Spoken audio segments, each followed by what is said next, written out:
What's going on, everyone? This is Justin Fu, and this is the last video upload for the 30-day video challenge. Gosh, it's like so bittersweet. It's honestly been such a fun ride, and to be completely honest, this is probably one of the most creatively challenging things I've done in a long time. I've thoroughly enjoyed being a YouTuber in the past 30 days.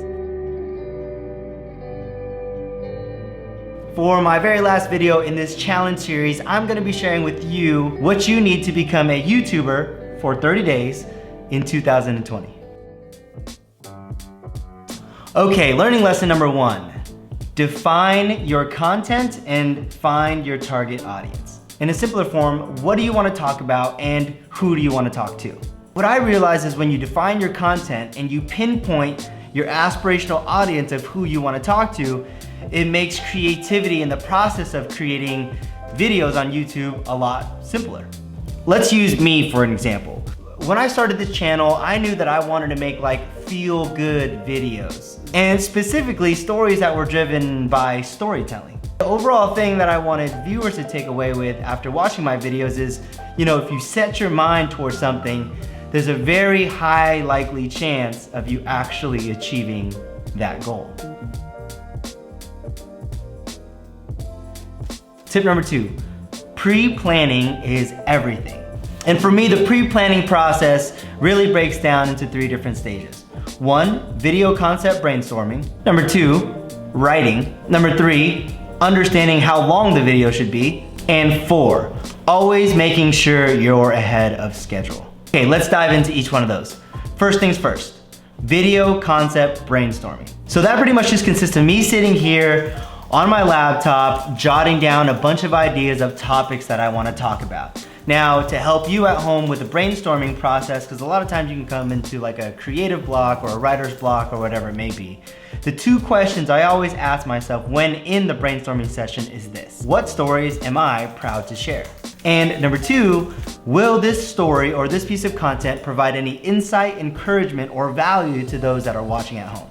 As soon as I can answer those 2 questions to myself, the video concepting process becomes a whole lot more easier and a whole lot more enjoyable. Part B of the pre-planning process is the writing. Writing is such a pivotal part of the creation process. See, in YouTube and when you're doing kind of video content, there's not a lot of time that people have to pay attention to what you have to say, if they have any time at all. So in order to make a video as streamlined as possible, what I do to help me is I write everything. And writing helps me stay consistent throughout my story from start to finish. It kind of prevents me from rambling on and going off on a tangent. So in the past 30 days, the 7 uploads that I've had on YouTube have all followed a similar video framework. It's called the 3-part structure. Act 1, Act 2, Act 3. Act 1 is always introducing the characters that are involved in the story and setting the stage, kind of giving a preface and example of what is to come. Hey everyone, it's Justin Fu, back again today with another story. Let's figure out how I ended up at Tinder headquarters. Act 2 is like the rising action leading up to a climax where oftentimes the protagonist or the hero of the story, aka me, runs into some type of conflict. I asked him to meet up for lunch. He says no, politely. Shut down. And then Act 3 is how I resolve the conflict, if I did or not, and the conclusion of the story.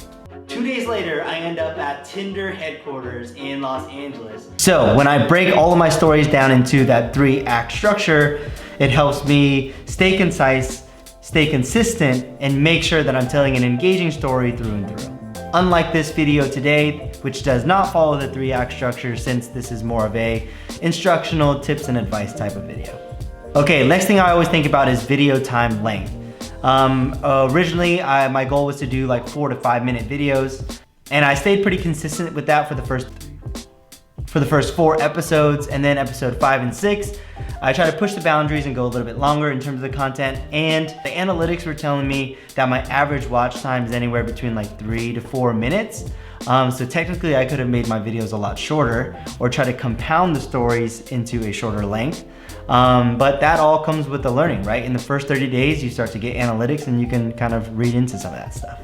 And last but not least, in the pre-planning process, I always try to make sure that I had 2 to 5 videos ready in my back pocket to upload, so to make sure that I wouldn't get behind schedule. The whole idea of having videos pre-ready and in your back pocket is to not add any more stress to the video creation process. This kind of stuff takes a lot of time and it takes a lot of energy, and if you're rushing to crank out a video or if you're planning a video last minute, it could fall apart in the end product. So giving yourself more than enough time to concept, create, produce, edit, upload, and promote is extremely beneficial for how your end product comes out. So yeah, that pretty much summarizes everything in the pre-planning process. All right, cool, let's play catch up. You've defined your content, you've defined who you want to see your content, your audience, you've pre-planned your creation process, now it's time to produce. So before we get into the actual production side of things, you gotta make sure you have the right gear. Now, when I say the right gear, it doesn't really mean you have to have the same exact things that I have. A lot of people I know have way more better gear than I do. See, I abide by the mentality of Casey Neistat. Gear doesn't matter. It's not so much about the gear you have in order to tell your story. The important thing is just to tell your story however you can. So whatever you have accessible to you, whether that's just like an iPhone or a basic point and shoot or a DSLR or a cinema camera, whatever it is, as long as you can have the ability to share your story and create your content, that is the most important thing. The only way to learn these things and get better at these things is by doing it over and over and over. With that being said, all the specifics to the stuff I will put down into the description below. Okay, so next on the list would be cross promotion. If you're new to YouTube, that means you probably are starting with 0 subscribers like everyone else has. However, if you're not new to social media like Instagram or Twitter or LinkedIn or Facebook, and you have followers there, it's a great idea to cross promote your YouTube videos on those other social media channels, at least in the first 30 or 60 days or so. The benefit of this is on these other social media channels, you already have a following. You have friends or family or colleagues or people that you've met that are willing to follow you on your other social platforms. So more than likely, they're willing to hear what you have to say if you're now starting to create content on YouTube. This may seem very intuitive, but I know a lot of people that just go pure native on YouTube and they don't share anywhere else, and I feel like it is a big missed opportunity. For me, the channels that did very well were Facebook, LinkedIn, and Instagram TV. My biggest advice to you is to listen and engage with the people at home. If they're telling you that your lighting sucks or your audio is off, or if they have ideas on content that you should produce, take all of that in and use that to your advantage and give the people what they want to see and what they want to hear. And yes, I get it, there's a lot of haters out there. So you gotta try to be mindful of, you know, what you're listening to and how much weight you're putting on it. But if it's constructive feedback and there's someone out there in the ether trying to tell you something on how to improve your videos and they offer a solution to you, take all of that information in and use it to your advantage, because at the end of the day, you're creating videos, yes, for yourself, but also for the people on the other side of the screen. And that's it. Those were the 6 biggest aha moments and learning lessons that I took away from being a YouTuber for the past 30 days. Thank you to everyone who's taken the time to watch my videos and give me feedback. It honestly means so much to me.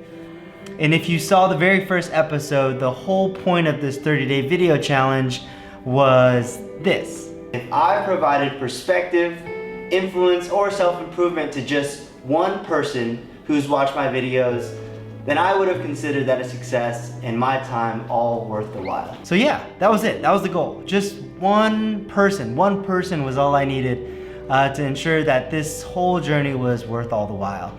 And thankfully, I had much more than a couple of handful of people that reached out and shared some very nice and kind words. So I guess you could say mission accomplished. And so the biggest question that I asked myself after this whole journey and after, you know, the conclusion of what is going to be this video, I was thinking to myself, what now, right? Like, what do I do? Am I done? The challenge is over. I put the camera away and I go back to my regular life, or do I keep creating content? And what I decided for myself is that, yes, I'm still going to be creating content as much as time and life will let me. I'm not gonna commit myself to another 30-day video challenge, but the goal would be to try to upload at least one video every single week. You know, since the pandemic is starting to lighten up and phase 3 is happening now here, especially in Southern California, work is starting to pick up as well with my company and my business. And that means that I have a lot less time to commit towards creating these videos. And I want so badly to keep going with this because I feel creatively fulfilled when doing this type of stuff. So I need to find a balance, and I think one video a week is definitely something that's doable. So now that I've announced it to the world, I've pretty much held myself to be accountable. So you guys at home keep me accountable too. I don't know which day exactly yet. I'm shooting for Thursdays maybe, for an upload on Thursdays. I think the content that I want to start pushing moving forward is more on the lines of that fun storytelling stuff that I had for most of my video uploads during this challenge series. A combination of fun projects that I've been working on and lessons that I've learned from those projects. That's gonna be my content moving forward. I hope you guys continue to tune in whenever it is that I decide to upload, and continue to watch and support my videos. I greatly appreciate it. If you've liked what you watched so far today, I encourage you to go watch some of my previous videos too.